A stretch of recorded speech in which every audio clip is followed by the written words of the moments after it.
Welcome everybody to the 2025 Gaudy Boy Poetry Book Prize finalist reading. I'm G. Leong Ko. I'm the founder and organizer of Singapore Unbound. Singapore Unbound is the New York City-based transnational literary organization that envisions and works for a creative and fulfilling life for everyone through the arts and activism. Our activities fall into two main categories. We organize literary events such as our monthly Second Saturdays reading series and our biennial Singapore Literature Prize, or rather Singapore Literature Festival, I should say. We also publish a literary journal called Suspect and books through our press, Gaudy Boy. Gaudy Boy publishes poetry, fiction, and creative nonfiction by Asian authors from across the world. The Gaudy Boy Poetry Book Prize is awarded annually to an unpublished manuscript of original Anglophone poetry by an author of Asian heritage residing anywhere in the world. The winner receives book publication and an advance of $1,500. This year, we received a total of 32 submissions, from which 5 terrific finalists were selected. The 5 poets will read in the alphabetical order of their manuscript titles. We will hear from 77 Chinese Dreams by Timothy Yu from the United States, Edgewise by Marie Lavinia from the Philippines and the United States, Minor Destructions by Mark Kyungsoo Bias from Korea and the United States, Salt to the Flowers by Eliza Zulkifli from Malaysia, and Unsayable by Mong Patik Ong from Myanmar. This year, we are very honored to have poet Eric Gamalinda judge the Poetry Prize. Eric Gamalinda was born in the Philippines and lives in New York City, where he teaches at the Center for the Study of Ethnicity and Race at Columbia University. He's the author of several books of poetry and fiction published in the Philippines and the US, including the poetry collections Zero Gravity, winner of the Asian American Literary Award, and Amigo Warfare, a new edition of which was recently published by Ateneo de Manila University Press. Eric will introduce each finalist, say a few words about their manuscript, and after the 5 readings, announce this year's winner of the Gaudy Boy Poetry Book Prize. Over to you, Eric. Thank you, G. We have 5 remarkable collections here, so let's get right down to it.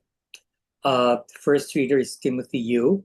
He is the author of the poetry collection 100 Chinese Silences, recently reissued by Punctum Books, as well as 2 scholarly books, Diasporic Poetics and Race and the Avant-Garde.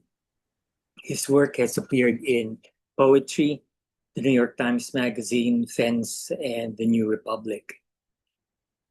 Populated by heroes, political and artistic, and alter egos, 77 Chinese Dreams is a re-examination of Chinese American and other alternative histories. It uses a clever reappropriation of so-called pidgin, once derided especially among Chinese immigrants, but here elevated to language poetry with the cadence and urgency of slam. Meanwhile, the sudden pivots to straightforward English almost feel like a shock, and you are reminded that the poet has been using language as subversion against our imagining of the other. Rightfully angry, satirical, and empowering, here is 77 Chinese Dreams by Timothy Yu. Thank you very much, Eric, for that very generous introduction, and it's a great honor to be reading alongside these wonderful finalists tonight. So I will just read a few poems from 77 Chinese Dreams. Number 1.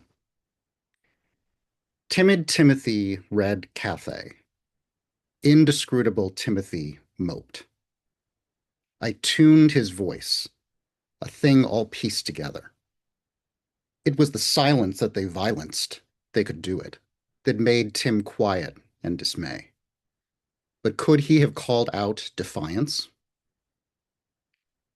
All the world like a Marco Polo once did plumb poor Timothy's mind. Then came a translation. Thereafter nothing fell from his mouth but coin. I can see how Timothy, rind of the world's desire, fell behind. What he has now to say is a song plundered by the world, clear and free. Back in the bamboo, I was mad as a clattering bull, and I rang. Soft on the hand glows prosperity, and quiet grows every head. 4. Filling your full and avaricious body with kung pao chicken, you quote Confucius twice. Feigning interest, I cleared your table, and only the fact of history and my 4 grandparents kept me from springing on you or kicking with my little feet and crying, "You are the dullest one for years of right that Tim's poor ears have suffered, bonehead." I discoursed upon despairing chop suey. Doc Fu. World full of poets feed on you. Black hair, complexion sallow, slant eyes downcast. The mob inside me feasts. What slanders am I gnawing on under here? The restaurant swells. Just go back where you came from. Know where you're really from. There ought to be a law against Chinese. Mr. Chan, there is. 13. God damn Timothy. He lived like a mouse, with 2 eyes scratched on his head and his mouth missing. Timothy was never forward. Wretch. He never demanded anything. In dread he trucked even when even pity was kissing. Could Timothy be a human being? I need a judgment, please. What's that? No way. He is a Chinese American man. Too bad. My class is faking. My pass is making. Define and punish me and trap my play. God's Timothy's envy. It's an illness. Why? What illness must be clear? A bordering. I won't feel a thing. Mr. Chan, when you look through crooked eye, then see self as otherly.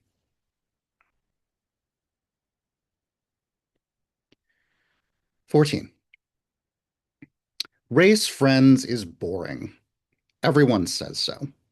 Hashtag all lives matter. The channel turns. We ourselves live and turn. And moreover, the TV told me yesterday, unendingly, ever to talk about race means you have no inner resources. I conclude now I have no inner resources because all I see is race. People have race. Literature has race, especially great literature. Henry has race with his blacks and whites made up as his feelings about love and sex and art, which have race. And our social ills and sin in Chinese drag are somehow a dog that's eaten itself, and its tail miserably remains as our mirror, bone or breaker, heaving on tide. Us flag.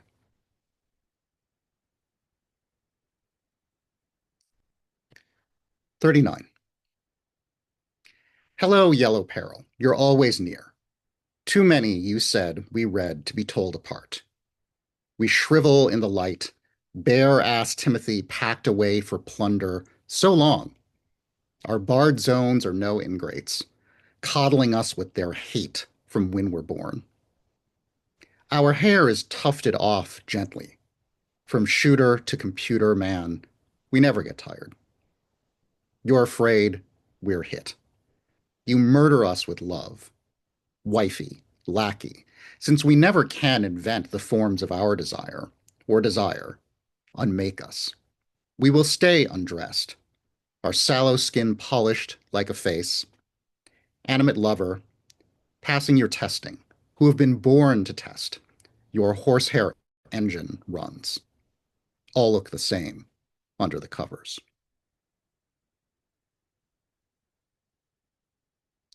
And finally, number 50. Long ago, in a galaxy far, far away, we waited for news. When the trailer dropped, we whetted our criticism. Lightsabers, girl Jedis, the yellow robot with his skull half off. Let's troll. Now we can say what our stencils have marked. What lies beyond the edge of the laptop screen is a world so sharp that it can only hurt our eyes. Bones, you're a doctor, not an introvert. Oh, Captain, when I think on what has been, how we are sequel to ye rosebuds that spawned and hurled our husks straight up where no man went before, I think on Spock and all his green-blooded hours. Logic alone, Captain, shall be our rock when the tweeting know-alls shriek. Don't beam us up until we have flowered. Thank you. Thank you, Tim. Our next reader is Marie Laviña. Marie Laviña is a Filipina American writer who holds an MFA from Columbia University, and her work has appeared in Prelude and MoMA Magazine. Her honors include a fellowship from Kundiman and prizes from the Palanca Awards and the Poetry Society of America. Marie Laviña's Edgewise. Here is poetry with a perfect balance of intelligence and tenderness, sometimes incantatory, almost always mesmerizing. The silences and spaces and empty lines are as telling as the word. These are poems that find a higher meaning in our everyday language. It is an examination of history and memory and how it shapes us in the present.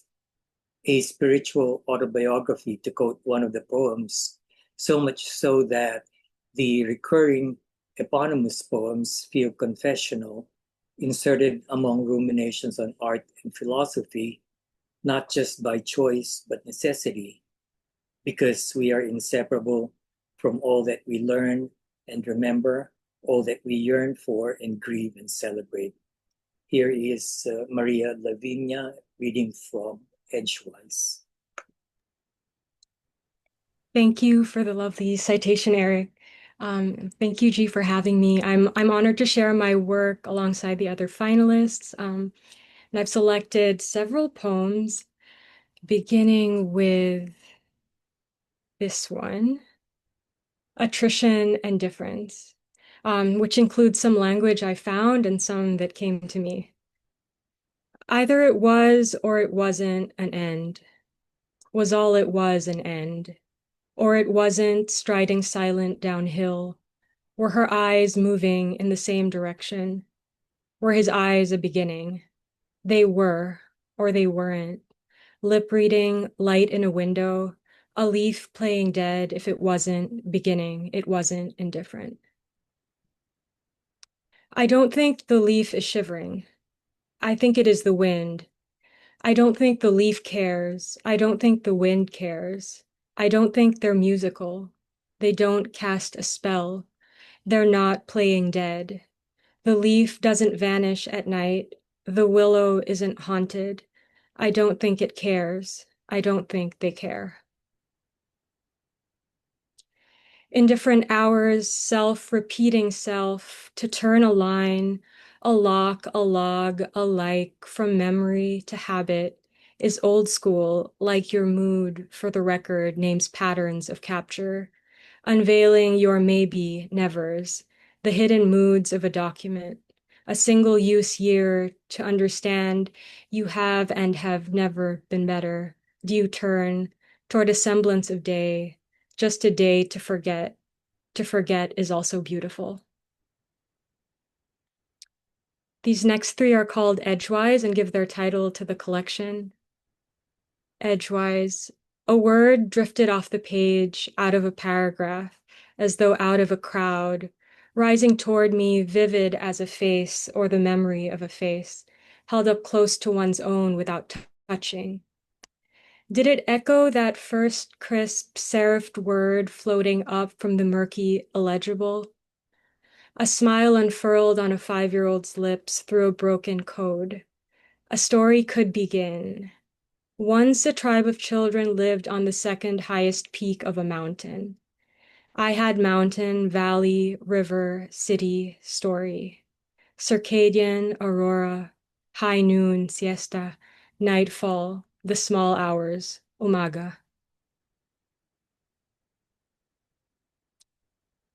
Edgewise. In my dreams, you inhabit something else, chimeric, labyrinthine, doorways one steps through only once, river that rings us through its rapids, gives us up. There you are still, my friends, delaying farewells, kissing a single cheek, raising the backs of our grandparents' hands to your foreheads. You surf monsoons in heavy traffic, pawn heirlooms for fistfuls of sand. Let someone else apologize for the incumbent. As the years murmur on like incantations, gloss over the grays of a room in a day, plunged forward and backward in time. I am not unlike myself. In the dream where my hair has grown rivers, you are standing with scissors, lost in litanies, supplications, a trail of breadcrumbs moving away from a center. Some evenings, I mostly listen. Other stories come in sheaves or fragments, a scroll of names arrayed since birth. Still, I am speaking yours softly. You are the you in my poems. I will not unlearn this. You can be the act of dissolution. You can be the vanishing point. Past the turnstiles at the station, I watch a couple speaking into one another's ears, then moving in opposite directions. Does it matter what they said? Friend from another life. I have 1,000 last lines I'll never tell you.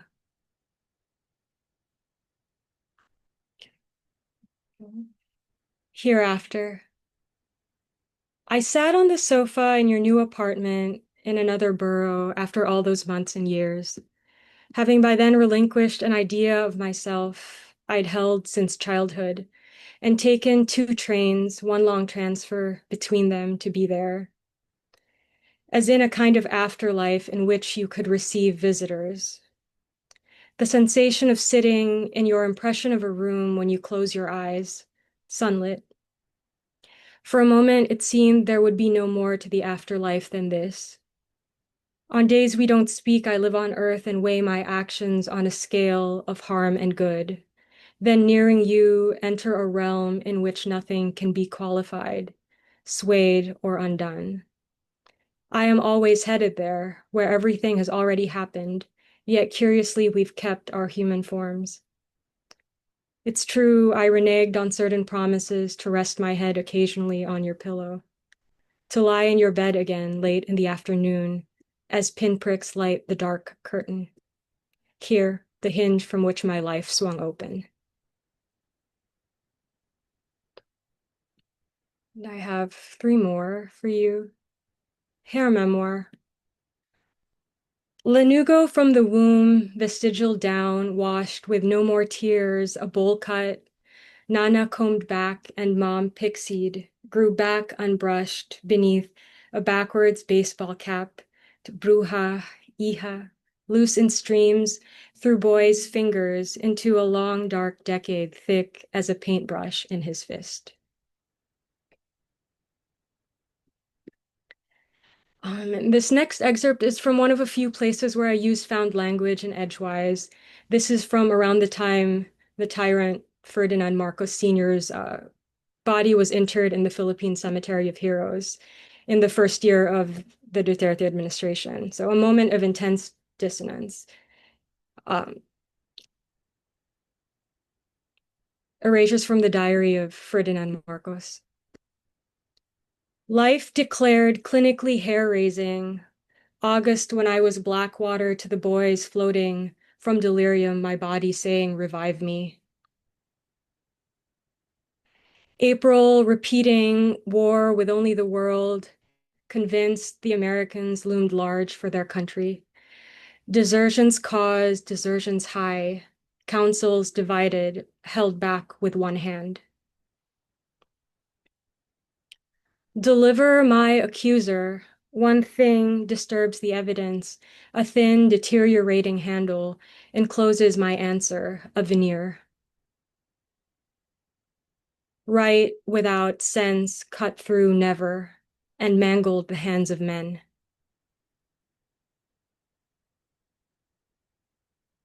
Finally, I'll close with the first of a few contingencies that appear in my manuscript, contingencies. If a needle in the dark and a line without revision run a thread through your life, and the voice you think is true floats pelagic on a changing subject, on an even keel of ordinary sadness, I turn over a new leaf for the wind to turn back. Thank you for listening.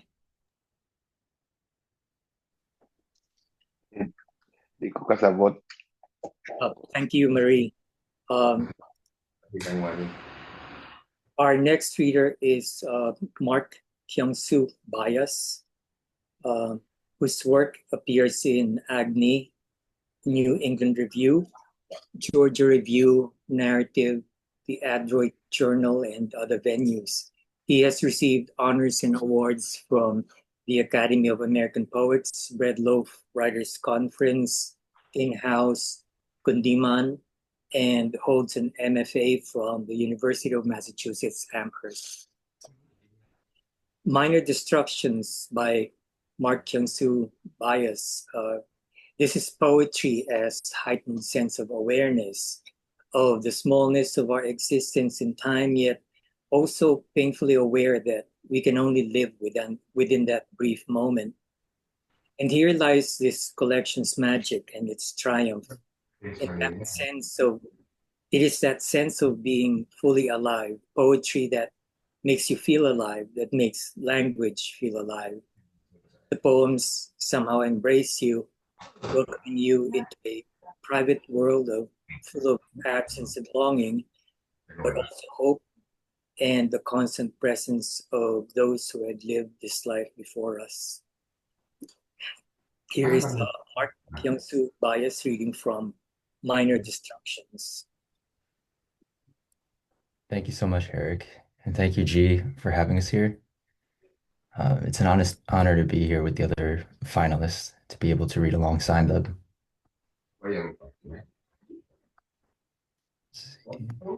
I'm just going to read a few poems from the book. And this is one of the first poems that appear in the collection. Let me start over. So, I was looking for you. I was listening to the cars on their morning routes. The engines told me, despite the heat, keep walking, and I moved in and out of the space around my head, two birds singing in the skull. As I walked further into smog, I wondered who it was I was listening to, what places had forgotten me. Perhaps I never wanted to follow the metal sirens scraping against the plate, but there was once a starvation echoing within me, the voice made singular. Asking no questions, I wandered through the word, remembering to look for you. I took the pills and, tethering myself to nowhere, became human. What youth? What youth when the heat dries it from our bones? The coastline buildings written in italics, mountains in bold. When T came to the threshold and told me B was dead, I began to count the money.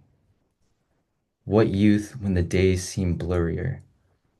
Even the smallest sounds arrive at the door, linking me to the old century, a cricket drowning out an empire. The thing about war is it leaves so many people alive.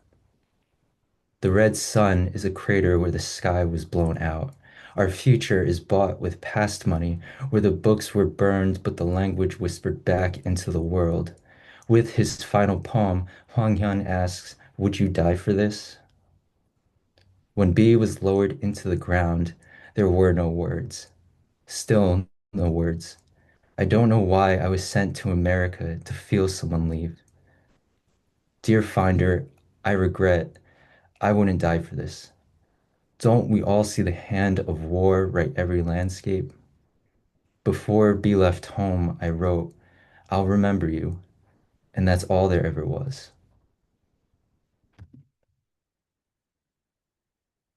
What came after? Lying in the tall grass, I thought, is this what it feels like to go missing? To think the lines on my face trade the roots of my mother's escape, to think my eyes have seen a life I won't remember, the useless speech I have inherited. I haven't found a way to explain myself to the earth, circling above the question, where was I given my name? Not even the future corrects itself, since birthright, since absence, an answer to the whining of your heart, counting how many times God was silent after prayer in the years where I felt alive, now lost on me. Who was I speaking to when only the hospital was beeping back? A syringe threading the needle of our descent, that the poem was archival and we refused to speak through it, that these words have already been written. Before we were born, it was written. And the skyline keeps speaking to me as you keep speaking through me. I want the poem to be a window in the light, to say, more than this, I want you to be honest. I cut through the page to open myself to you.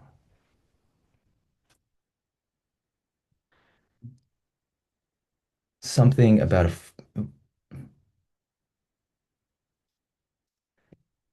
something about a forest, something about an empty canister of CO2 in the last text from a friend long gone.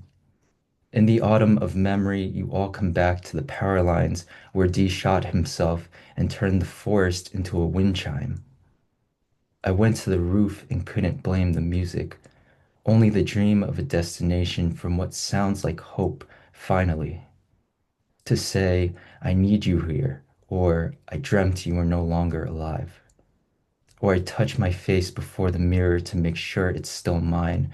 All the blood filled the sink as my friends wrapped a towel around my hand. When the chamber empties, the head sighs in red, all memories breathe out. Maybe it's here the evidence of an arrival. The pulse has made itself so quiet. Are you not asking love to be some sort of savior? Recall for me now a time you wanted to live. I stood at the edge of the water and let the salty air lick the wounds. But even after all the rain, I looked out over the Atlantic and felt the smallness of midnight's room, the ocean crashing through it.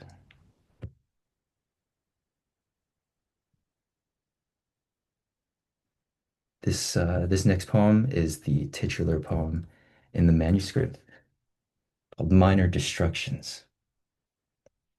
This moment before the spectacle is over, a whatever feeling gravitating towards the center.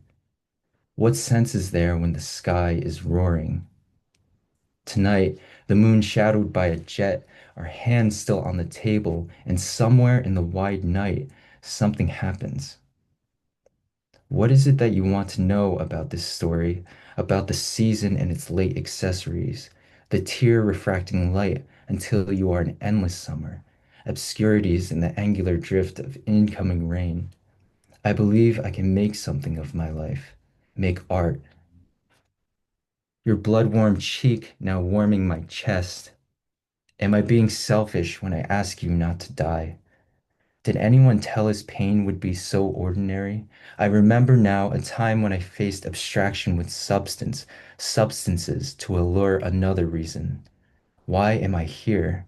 From this end of the poem, I'm asking you to hold on. Beyond the sky of loss, the jet is unarmed and searching for the light strip. Beyond the fence of living, the sky eats light and never feels full. Beyond the fence of reason, I want to prove to you that I lived and that we are living before the jet turns back and crosses the moon once more. Step outside and the chemicals are always there. I hallucinate your perfume and wish you back, but it's the old season again, where the pigeons are heavy with ash and the door to morning is a mouth of smoke. Reading my grandfather's notebooks, I'm trying to know madness as a way of searching. Is any destruction minor? In so many ways, I am useless, but I took midnight and made it brave. At least the banging outside could be anything. Fireworks, a cat knocking over a trash can, a car crash. There's still so much left in the wreckage of language, not entirely erased. The ghost of an eye, when the words I miss you reveal a new doorway. O name, without knowing, you made it. And this is the final poem I'll read for you, One Night in Seoul. In your future, while I'll be waiting for you, I've lost all sense of the world in its definition. How much faith have you placed in this present life where denying a mother is what we know of family? Back when I was seeing so clearly, I knew many things, but didn't expect that seeing you smile under my weight, I'd be fine without knowing. I'm in my morning headspace when you kiss the side of my face, inflating the flat tires in my chest. I thought I knew, but when you stagger into me like a first breath, I think, maybe I haven't even lived yet. Thank you. Thank you, Mark. Our next finalist is Eliza Zulkifli, who is a recipient of the Peary Thomas Poetry Prize administered by the Academy of American Poets and the author of Inkless but All Right Still. Her work has been featured or is forthcoming in the Evergreen Review, Velcor Literary, Bitter Baby Zine, and elsewhere. Salt the Flowers by Eliza Zulkifli is possibly one of the best opening poems I've ever read, which draws you in as the entire collection allows you glimpses of a very personal, intimate, secret world of simple joys and profound heartaches in language that sometimes feel they should be set to rock or folk music. The collection introduces you to a cast of intriguing characters, some of whose pain make them sadly unforgettable.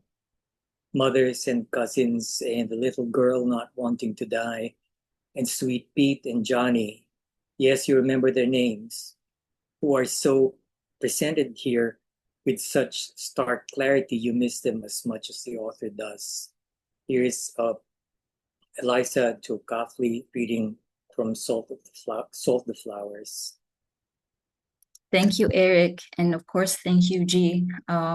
So happy to be here reading alongside the other finalists. So I'll get to it. I have 7 poems today. Start off with We Don't Go After Sailors. Something I've noticed, he began lazily, thinking himself golden as hour, beloved as bewildering, is you've not gone after the sailor.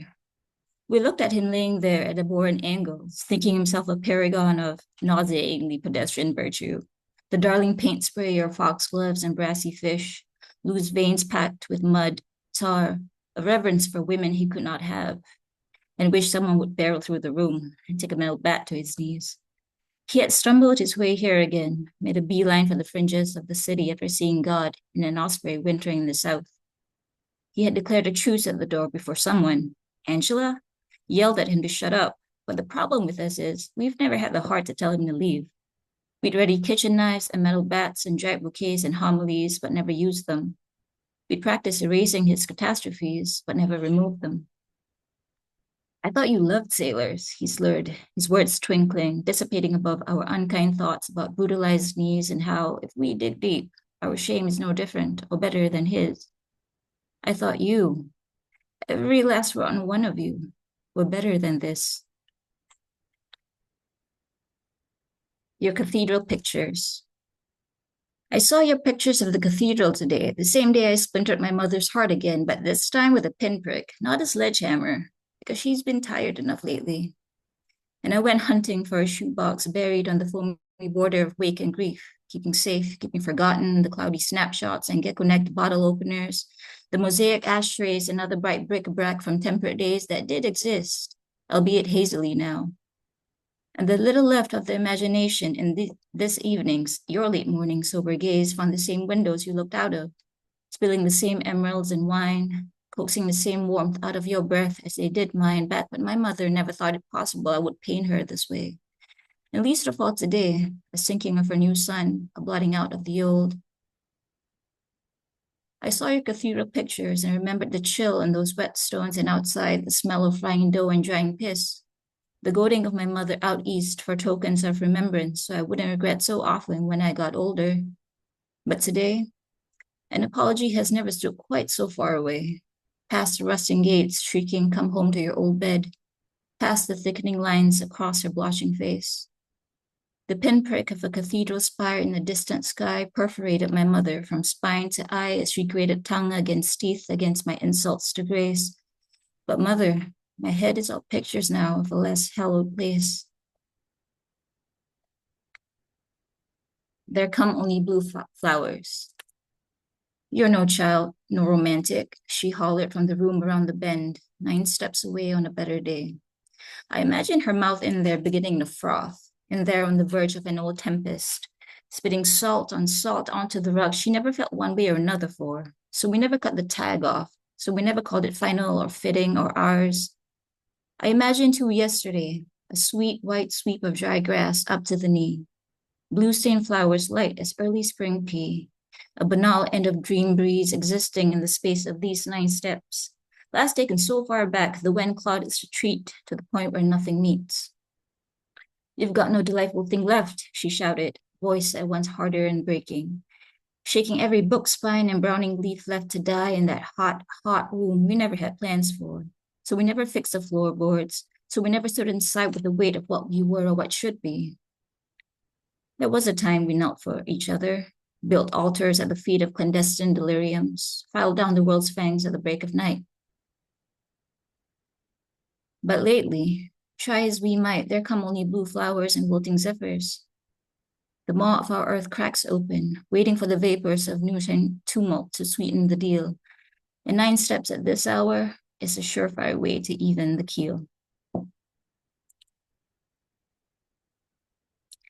He got yellow carnations for his mother, the same mother who stole his liquor and drove drunk or high or heartbroken with his kid sister in the back seat. I knew carnations were a mom thing, and he had told me that too in case I didn't know.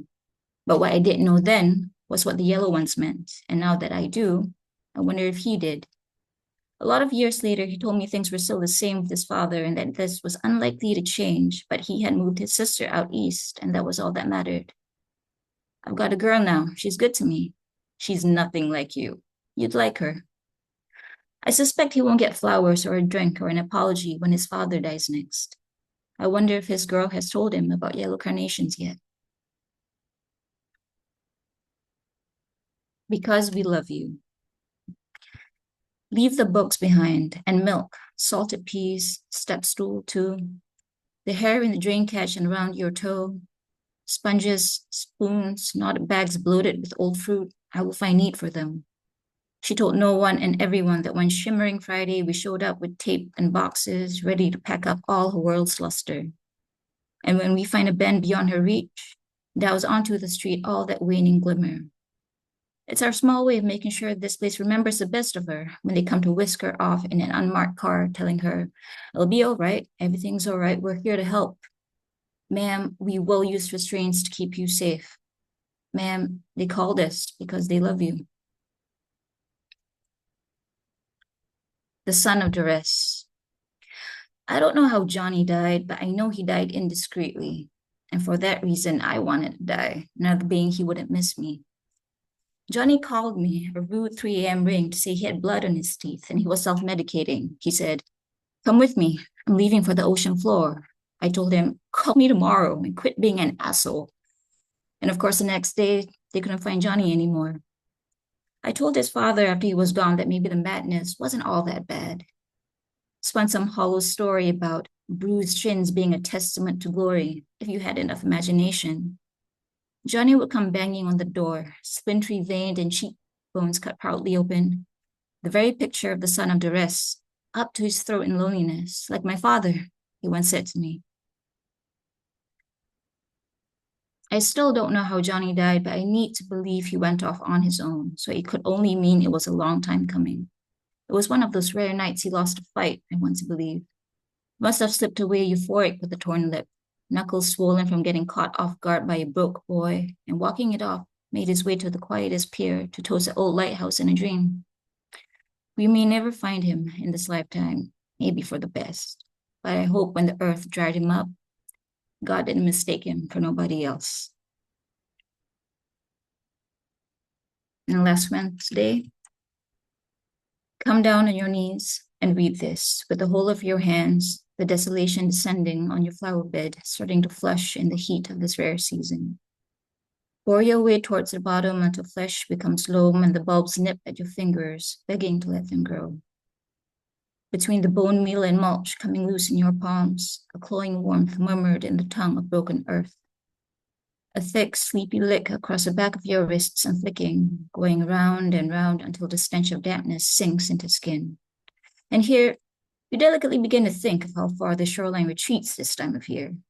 Its gracious offer of sea glass and rot spread out along the boiling sand, witness to the withdrawing salt you wish at this moment would find its true way home in the crumbling ground packed in your fists.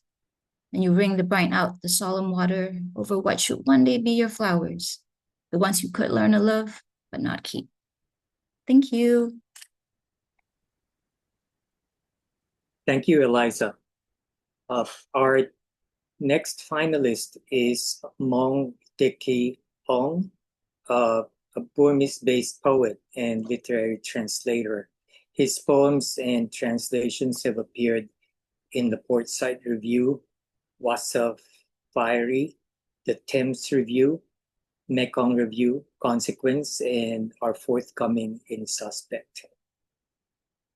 Unsayable by Mong Teki Ong writes about war, displacement, militarization, dictatorship, and pain, the stark reality of suffering that poetry tries to make sense of. These themes hover over these poems with a relentless presence, dramatic and real. Sometimes direct journalistic language is more appropriate, and this collection does not fear treading both. In fact, it is fearless in its confrontation of unremitting human suffering, but also hopeful in the need for peace and enlightenment, all of which is summed up in this brilliant line, quote, they sent dogma to seal my fate. I feed it martyrs, unquote. Gaudy Boy Editor-in-Chief G. Leong Ko will read on Mong's behalf in order to preserve Mong's anonymity. Thank you so much, Eric. Mong asked me to actually read his poems on his behalf tonight. He has sent along these following prefatory remarks.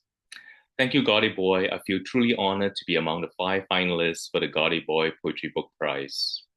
I was so looking forward to reading alongside the other finalists today, but unfortunately I can't be there due to personal reasons. I'm really grateful that G has agreed to read my poems on my behalf.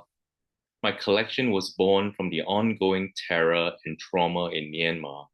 I believe these poems speak for themselves. Thanks again to G and Eric, the judge, and everyone for your support and trust.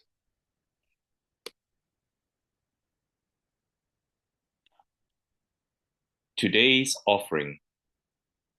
To your left, my lord, is absolute debris in defeat.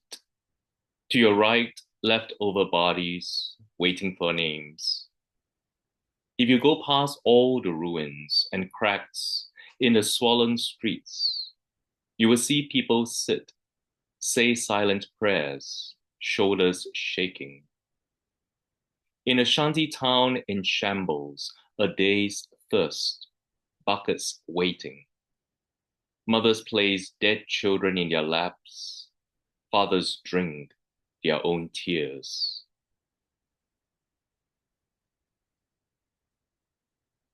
Mothballs. A new morning is retarded by the stench of old socks.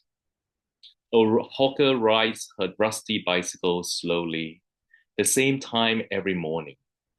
Her voice numbs the squirrels foraging for food.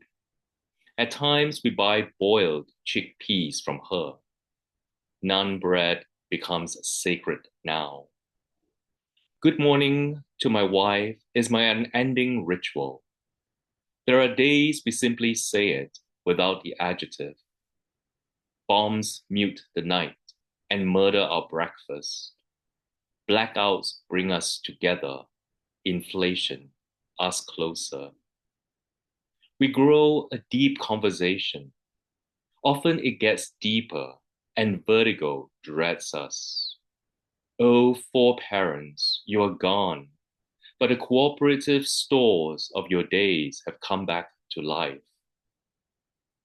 A group of people queue up at a store, a gas station, and a well, but are not gathering for ferocious fun. You will see me there this time and that. If the sky is blue, we just call it fine. A sunny day conjures me to run the red light. You must have seen too much. You must have been too terrified. You must have tried to end this failed end. Let me count the reasons why I am here. To cultivate flowers in this chronic war, to find a flower on the 5th of October, to be eaten up by time, timed by corpses. It is enough to lie dead in bed after 10-hour-a-day work, but it's not enough to eat a proper dinner. Inflation gets us more romantic, the room candle lit. On special occasions, we share an expensive apple, but we aren't romanticizing.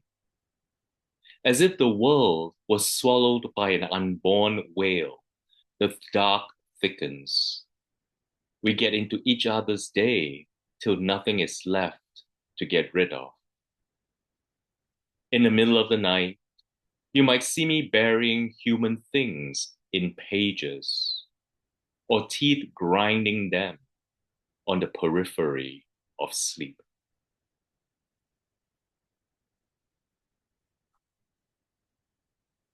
Mother falls asleep. They told me that in her waiting on a bench, in a bus, on a brick, near the schools sitting, mother falls asleep. I can't believe it. As a child, I saw her grind gingers late into the night, bundle vegetables, flowers, and place them on a bamboo tray. I saw her fry fritters. When I stumbled to an outhouse and found her gone, off to the nearby villages or to a municipal town, they're telling me now, mother falls asleep everywhere.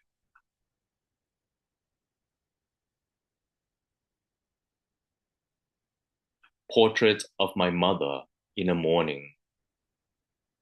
She cleans herself before the crack of dawn, a bowl for food, the vessel for water, and fresh-washed flowers in a vase to offer, and sits on a bamboo mat, an up-country cotton shawl on her shoulder, her hands in a namaskara mudra, and her cat lying down next to her and wagging its tail. Namo tassa bhagavato arahato sama sambuddhassa. Sparrows perch on the window and chirp to answer her shared merits, before sits on the top of her nose, her hands in another mudra. Dawn draws in, gongs sounding prayers, pursuit of nirvana.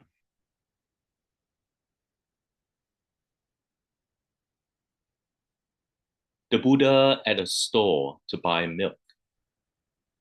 This morning, I went to a co-op to buy some cutlery. My old plates, forks, spoons had left me after all these years. They fled with the flag's ashes. They then eloped with all the words of positive connotation. I saw an unruly line of people, and behind a woman with a kid on her back, Buddha himself half queued up. He said something through his teeth. I was sure he swore. So did everyone. If you didn't, you must be a Nepo baby. One buyer and the seller got into a fight. Buddha couldn't care less. The tomato price couldn't care less, so it soared. It just doubled in a single evening as usual. The baskets panicked about cooking oil, gasoline, toilet paper. Buddha trembled as if he was in pain. He looked at the list. Milk was crossed out. War circled. His nails looked like he hadn't had a meal in ages. I couldn't care less. I just pushed past other Buddhas to get to the store before it slammed its doors shut in my face.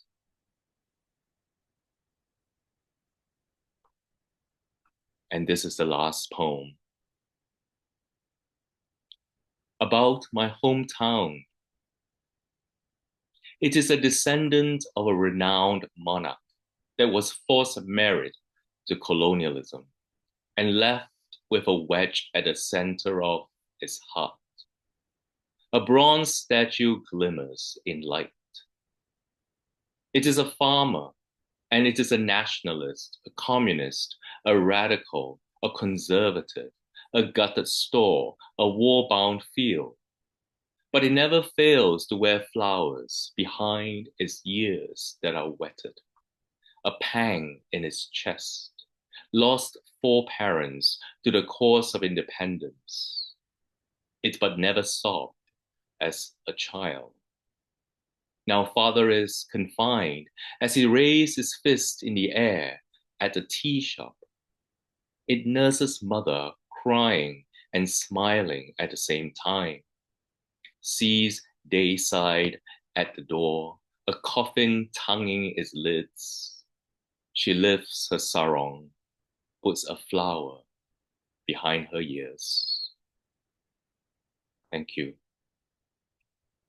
Thank you, G, and thank you, Wong. I'm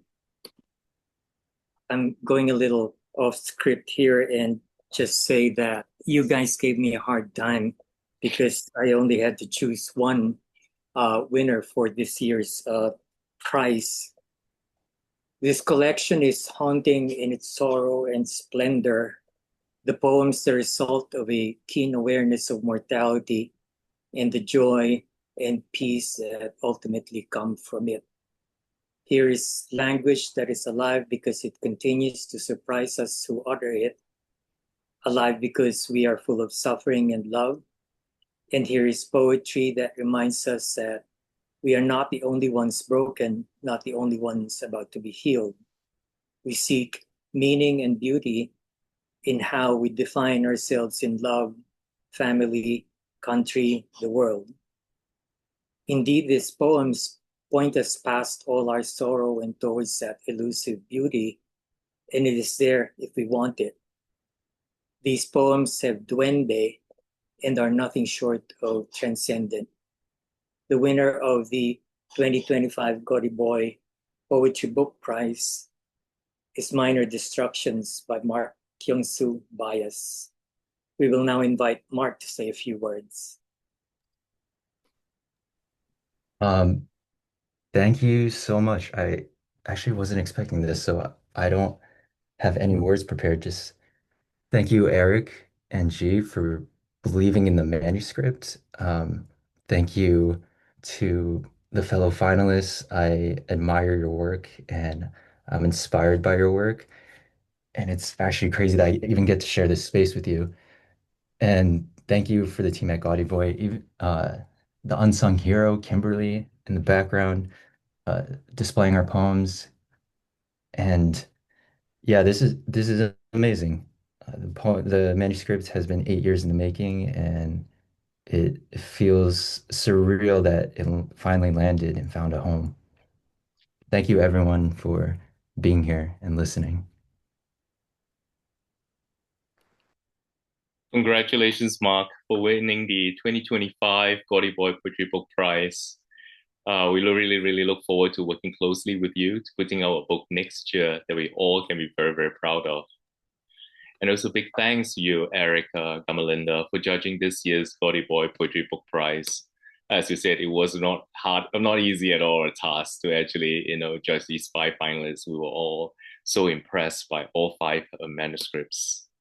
And a big thanks to all our finalist readers. I think this event has been a wonderful display of the strength, depth, and variety of Anglophone poetry written by Asians across the world, thanks to your readings. We think of this beautiful event not just as a competition, but also a community. We hope that you will look out for each other's work, that everyone who is attending this event will look out for contemporary Asian poets to read and engage with. And of course, finally, thank you to all our guests who have joined us, for this evening. I hope you've enjoyed the poetry that you have heard, that there will be images, lines, verses, people that will stay with you long after this event is over. Thank you so much for coming. And we will say goodbye for now.